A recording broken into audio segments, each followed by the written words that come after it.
عليكم ورحمة الله وبركاته. أرين فكر أباهان كوبادا عقتو واسغاشن دقيقة، مسلسل كنا واللحدن دقيقة، فيلم كنا وبقول يصدن دقيقة، صلاة واشن دقيقة، جندنا وانت نلشادو جرتو، جهنمنا واسدا وكله.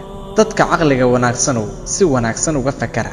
WhatsApp ka waxaad ku leedahay 300 oo saaxiib, Facebook-gana 500 oo saaxiib, taleefanka 80 saaxiib, meelaha lagu kulmana 50 saaxiib, xilliga dhibaatadana hal saaxiib oo kaliya, janaasadaadana waa ehelkaaga oo idil, qabrigana waa adiga oo kaliya.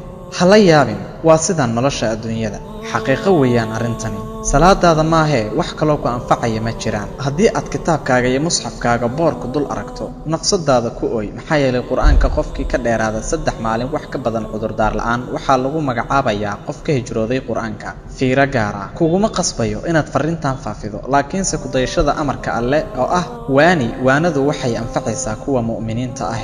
waa caalam la yaab leh, janaaso ku xigto, dhimasho ku xigta.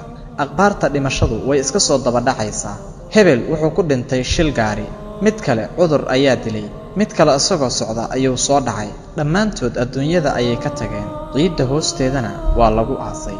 waxaa waajiba in maalintii aan dhimo lahaa ay imaato, adiguna maalintaad dhimo lahayd ay imaato. haddaba safarka u diyaar garow, lagama soo noqon doonee. ilaahu nagu sug diintaada, عبادة تنوى ناكسنا إن وافج. ربنا آتنا في الدنيا حسنة وفي الآخرة حسنة وقنا عذاب النار. إله نجا أجيب ربي يوكدو عذابك خفك استوفى في فرنتا. آمين.